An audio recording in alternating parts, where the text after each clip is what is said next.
Today we are going to talk about the sales conversation. Okay, a little bit of a shorter lesson today, but still a good one and still very important because I know that when you get into a conversation with people, you're like, but what do I say, right? Like, how do I talk about and how do I sell and what do I say to make it sound like I'm, not just pushing a product or slinging a service or how do I come across as genuine and what are the important, parts of this conversation? What are the things that will set my sales pitch aside from everybody else's? Okay. So yesterday we talked about aligning ourselves with a message that we have and making sure that the message is attracting the people that we want to come and find us. Okay. Well, the thing is sometimes there's still work to be done. Okay. There are people who are like, yes, that's the message. Buy right away. Okay. And then there are people who just need more information, and that's totally fine. And we need to be able to have that conversation with them and not lose them and not push them away and not scare them off and still be really aligned with our message, be really aligned with our values, but still let them know that this, whatever it is, product, service is important, that will provide a transformation. Okay. So how does that conversation go? Because it can get a little bit uncomfortable. We talked about some of the beliefs we have around sales and how it can be awkward or uncomfortable. Well, here's the thing is if you are genuinely believing in what you're selling, then your passion and your energy will sell for you. Okay. It will sell for you. And so it doesn't matter, it matters what you say. It does. I'm not going to say it doesn't matter what you say, because if you sit there and you say, this is not for you, then they're not going to buy it. But in general, it doesn't matter what you say. It matters how you say it. Okay. So if you're avoiding eye contact, that's not a very good sign for people. If you are, very low energy or you're not feeling, there's no emotional connection, then people are going to not purchase from you. Okay. So the first thing that we need to remember as salespeople is that we need to keep an open mind. Okay. If we go into selling or business in any way as a closed-minded individual, as a skeptical person, as someone who doesn't believe in our product or doesn't want to learn more about other products or services, then we are going to attract people like that. Okay. But if we are open-minded, we keep an open mind, we want to learn, we want to grow, we want to evolve, we are going to attract people who are like-minded. Okay. It's very simple. We don't want to handle, we don't want to deal, we don't want to talk to, we don't want to sell to people who are closed-minded. It's that simple. It really is. And you know, as a human being with basic conversation skills, when somebody is being closed-minded or being negative, okay? When you hear no more than once, it's not worth your time anymore as a salesperson, okay? And there are people who teach different sales techniques who say, no, you're not going to take no for an answer. Listen, it's not worth your time, energy, or money to talk to people who tell you no. They're not your people. And we cannot go through sales or business believing that we are going to sell to everybody. It's not going to happen. We want to sell to open-minded people. We want to sell to people who are literally going to sit and listen to us because we have something to say. Okay? So I don't want to talk to people who are going to say no. All right? The other thing people talk about that is uncomfortable is the money. Like, when do I bring up the money? Okay, how do I bring up the money? Well, remember my example from the other day about the woman, the students, I think they were young women who showed up on my porch who were selling textbooks for my kids. Well, she did not give me a price. She did not give me a price. Even I asked 3 times and she didn't give me a price. And it was so frustrating to me. My advice is, if somebody asks you for the price, tell them the price. What they're going to know at some point. That is not something that we need to keep from anybody. That is something that we should, if you feel like leading with it, go ahead. My prices are all up on my website. If you want to know what it costs to work with me one-on-one, it is there. I'm very transparent and open about the price, because if you are my perfect ideal customer and you want to work with me and you're feeling aligned with it, the price is not going to be an obstacle. Okay. And like I said, I'm going in depth about pricing and how to stand in your power with pricing later this week. So we'll talk about that. But pricing it should not be an obstacle. So if somebody said, I don't have the money, there is no point in you wasting your time, energy, and economics, quite frankly, to convince somebody to pay for it. In fact, I have had people come to me and say, I can't afford you. And I said, I will never make you go in debt to beg something from me. That is not a value that I have. In fact, you need to do what is responsible for you and your family. And so if you can't afford my price, I'm not going to force it. There's nothing else that needs to be said. Okay? And I am very, very fervent about that. Like, that is a belief, that is a core value of mine. And you will hear other salespeople telling you, no, price shouldn't be an obstacle. If you're doing your job as a salesperson, they'll buy it at whatever price. But for me, I value somebody's willingness to share with me that they're not there. And so I'm not going to push it. Instead, that's something like, when you're ready, I'll be here, right? When you're ready, I'll be there. So we want to work with people with open minds, and we want to work with people who are not going to be scared off by the price. So be transparent about it. If that's the first thing that they ask you, how much is this? It's $1,100. That's on them if they want to move forward or not. Are there pricing plans available? Well, are there? I usually make pricing plans available for my services, my products. If you don't feel like that's something that's aligned with you, then don't. But keep that in mind. If you hear no multiple times, it's not worth your energy, even if they are the ones that reached out to you first. Okay? So that's just something I want you to keep in the back of your mind as a salesperson, is that keeping an open mind will attract open-minded people.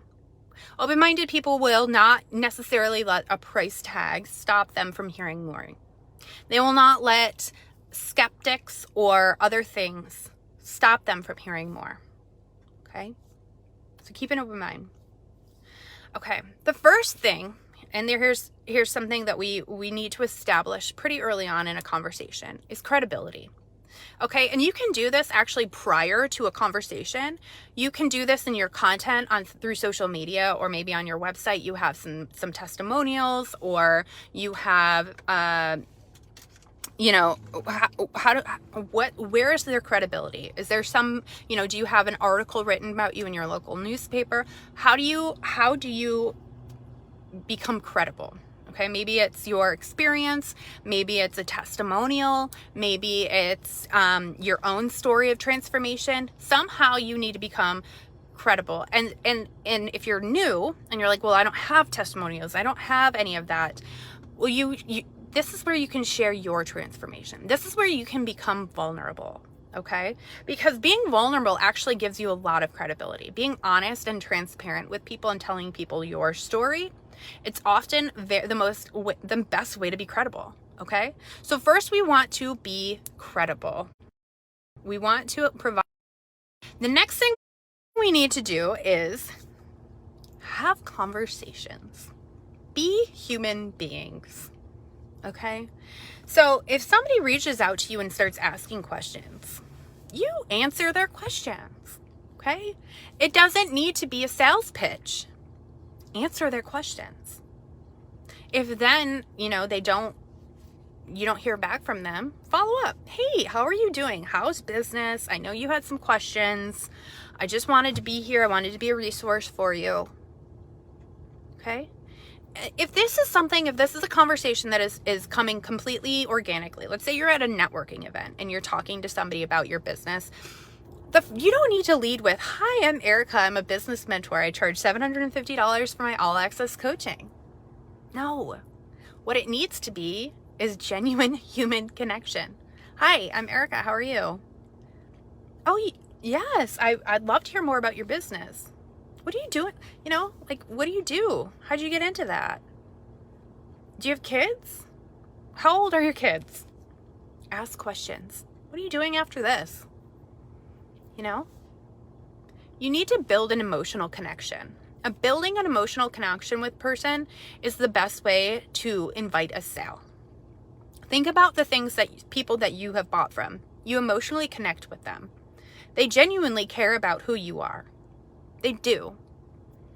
People sometimes get really weirded out about this idea of building an emotional connection with somebody that then becomes a business transaction. Okay?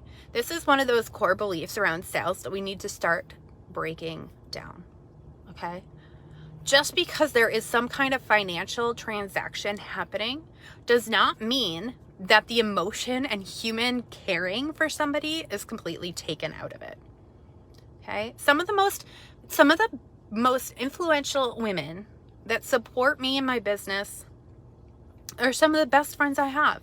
My mentor, I pay her every month to show up, to give me business advice. I consider her a friend.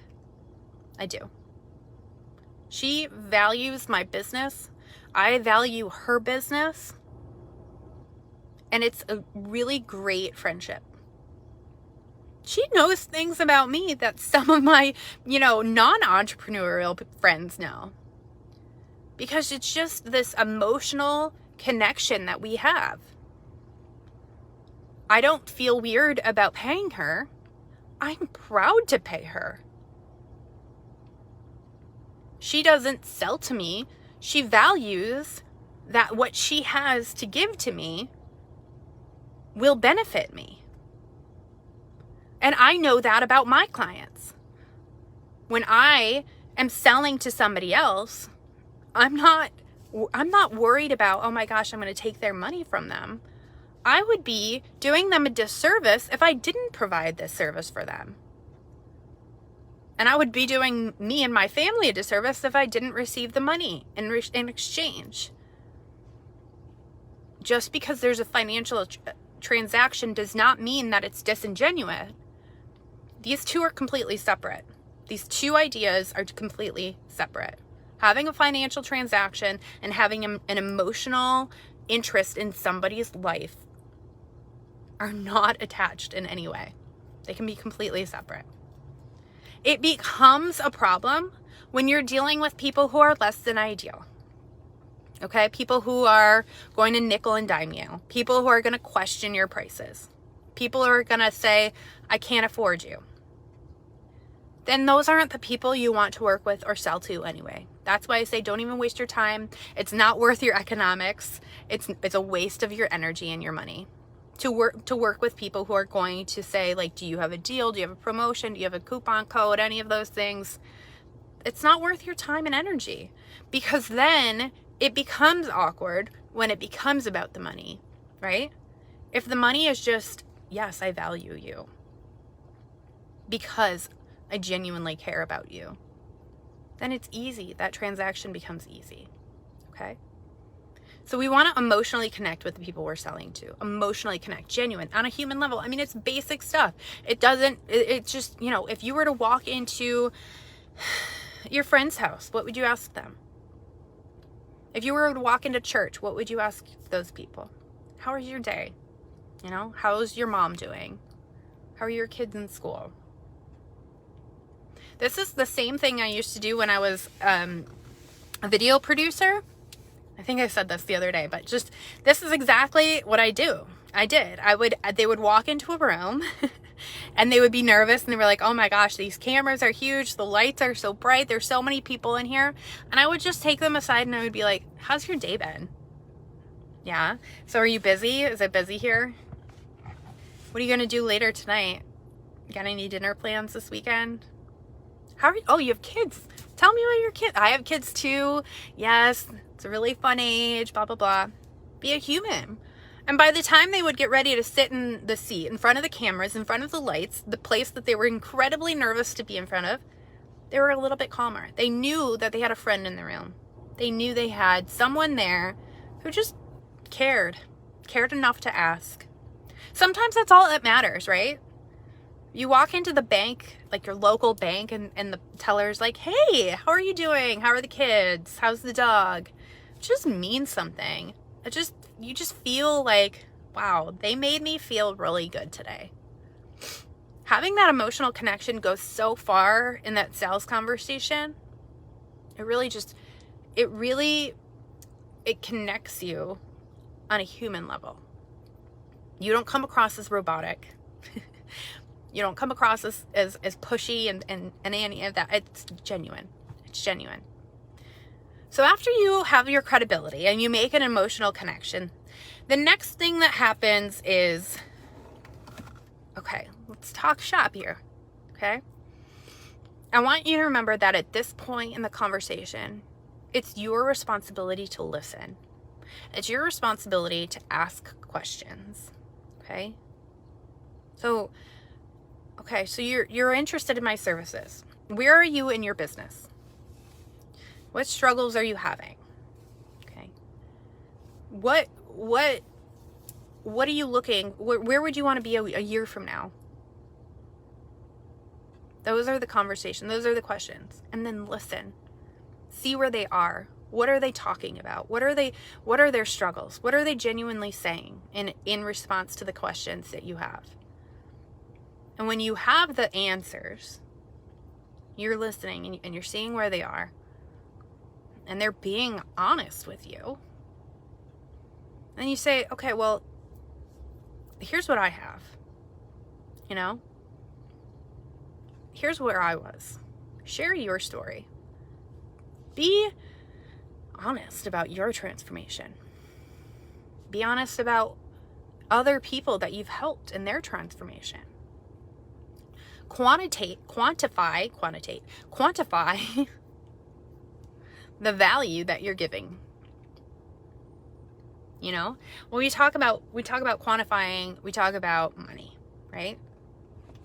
Well, if, you know, yes, this is a $1,200 investment, but over time we'll have people, you know, this $1,200 investment.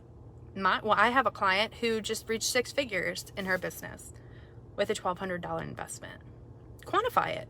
Don't be scared to talk about the money, because that's what the sales conversation really boils down to a lot of the time, right? Well, I have to pay you what? But what do I get in return? Right? I have to pay you this, but like, what do I get in return? Be honest. What are some of the things that you have seen? Maybe if you're new, do some research ahead of the time. Don't be lazy. You need to know the benefits, the specific benefits that whatever you're selling is going to help the person, because they're going to ask. Okay? And so then you share that. You share your quantitate, you quantify it. I keep wanting to say quantitate. Why do I say that? Quantify it. You're upfront about the money. You've made a human connection with them. And then you ask this question. Is there any reason you can see why you wouldn't want to do this? Is there any reason why you wouldn't want to buy this? If you've done your job correctly, their answer should be no. Right? If you've done your job correctly, the answer is no. There's also this other thing, this other layer of, you know, it's scary. Sometimes it's scary to spend money on yourself or spend money on things that you didn't know that were even, you know, especially a service like coaching. People are like, I don't know. Like, I don't need that. There's an education factor. This is why you would invest in something like this. Okay.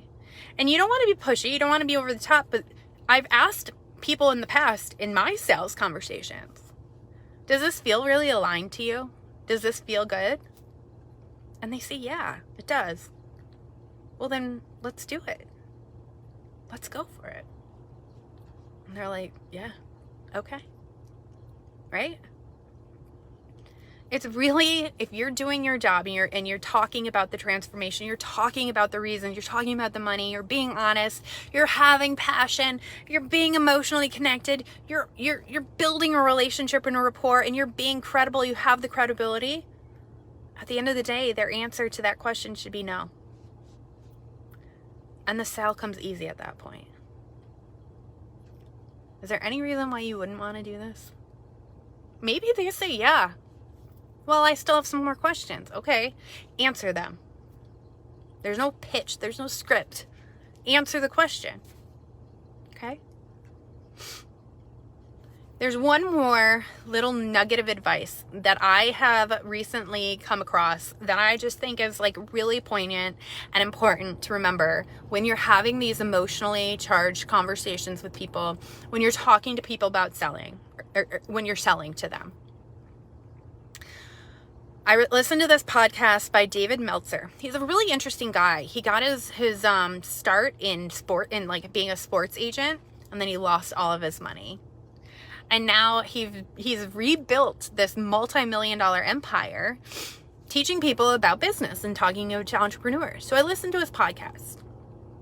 And he says that you can sell anything to anybody if you are focused on being interested rather than being interesting. And I thought that was such a great way to kind of encapsulate this whole conversation. If I'm being interested in you, if I'm talking to you in a way that's genuinely interested, I want to learn more. I want to know where you are. I want to know how I can help.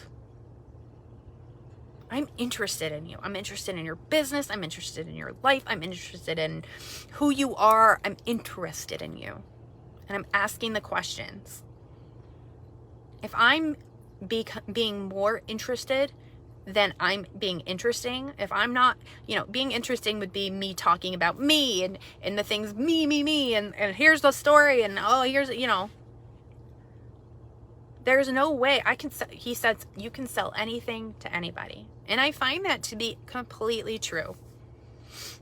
If people are talking to you, they come to you, they're attracted to you for whatever reason, they already find you interesting. They already find your product or your service interesting. There's no need to sell them on that. Now you need to make them feel like a human being. That's your job. That's your job in this sales conversation. To educate and to make them feel like a human. It's really, really basic. We try to overcomplicate it by all of these reasons. But tell me that you haven't had, you haven't tipped a waiter or a waitress more because they were a genuine human being, because they made you feel a certain way. That's sales right there. They're in the sales business, selling you on their service, on your experience, having a good experience. A waiter or a waitress can make you feel really, really good about yourself.